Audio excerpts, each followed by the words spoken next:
तीसरा आता है नियम।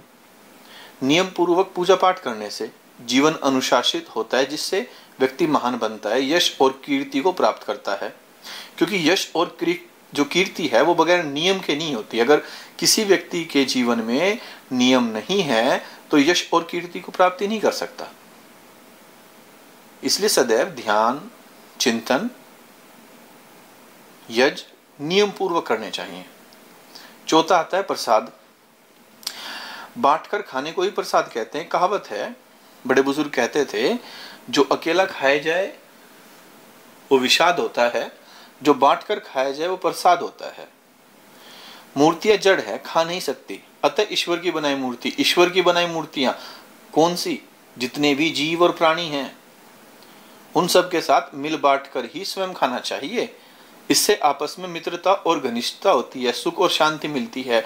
अगर आपने देखा हो पुराने समय में घरों में कुत्ते को रोटी दी जाती थी, गाय को, क्योंकि वो मित्रता का भाव था, सब प्राणियों को अपने समान समझा जाता था। पांचवा स्वच्छता। मंदिर स्वच्छ होते हैं, इससे यह सीख मिलती है कि हमें अपना शरीर और मन स्वच्छ रखना चाहिए, जिसमें प्रभु स्वयं बसते हैं।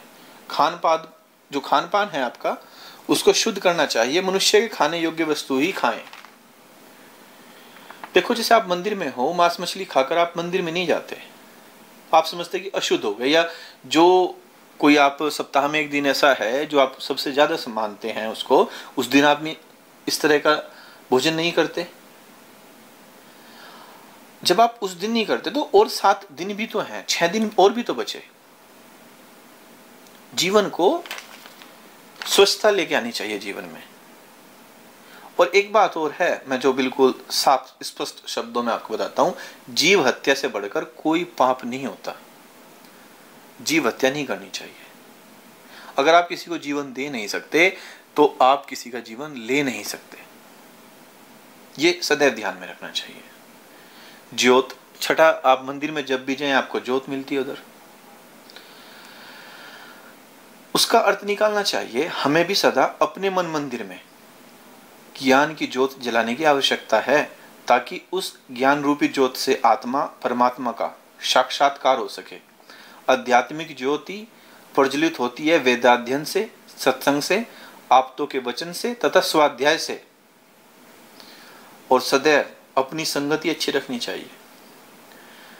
बुजुर्ग लोग कहते थे कि अगर किसी व्यक्ति को समझना है, देखना है, उसकी संगति देख लो कि कैसी है। अगर उसकी संगति अच्छे लोगों की है तो वो अच्छा ही होगा, और अगर उसकी संगति बुरे व्यक्तियों की है, दुर्जनों की है, तो वह ऐसा ही होगा जैसी उसकी संगति। तो सदैव संगति अच्छी रखनी चाहिए। सातवां आता है अगरबत्ती। धूप अगरबत्तियां जब मंदिर में जलाते हैं, इसका कारण है कि वातावरण सुगंधित हो जाता है। इससे हमें सीख मिलती है कि अपने जीवन में श्रद्धा और प्रेम की अगरबत्ती से इस प्रकार का सुगंधित वातावरण उत्पन्न करें कि सभी उस सुगंध से प्रभावित हों। आपके चरित्र इतना चरित्रवान होना चाहिए कि उसकी सुगंध से सभी आपके कायल हो जाएं। वो होती है सुगंध। ये अगरबत्ती से सीखना चाहिए।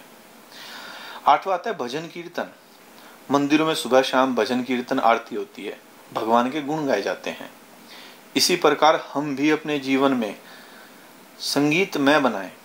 प्रातः सायं नित्य प्रति ईश्वर की स्तुति उपासना, जो ईश्वर की प्रार्थना उपासना करें, ईश्वर के समीप रहने के अधिकारी बने तथा प्रभु कृपा से सदा आनंद में रहें। अगर आप ऐसा करेंगे तो देखना जीवन में कितनी असीम शांति मिलेगी। फिर आता है नमस्ते। मंदिरों में एक दूसरे का अभिनंदन करते समय कोई राम राम कहता है, कोई राधे राधे, कोई कृष्ण कृष्ण। यहां भी हमें सीखना चाहिए कि जब भी हम आपस में मिले तो इन महापुरुषों के नाम के स्थान पर नमस्ते कहकर हाथ जोड़कर अभिनंदन करें। नमस्ते छोटे बड़े स्त्री पुरुष सभी कह सकते हैं। नमस्ते किसी संप्रदाय, मत, पंथ इत्यादि का सूचक नहीं है। अतः हम सबको एक सा मानते हैं, सभी ईश्वर की संतान हैं, तो फिर भेदभाव कैसा।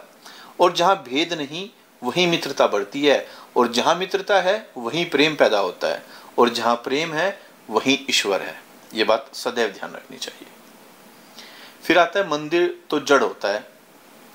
भाई ये भवन है, ईंट पत्थर से बना है, कभी बनते हैं तो कभी टूटते भी हैं, परंतु हमारा मन मंदिर जहां आत्मा और परमात्मा दोनों बसते हैं, सदा एक साथ रहते हैं, जड़ और चेतन का ज्ञान मिलता है। मंदिरों में बेशक ईश्वर व्याप्त हो, परंतु उन मंदिरों की तस्वीरों से हमें, जो उन मंदिरों में जो तस्वीरें हैं, हम वहां नहीं पहुंच सकते।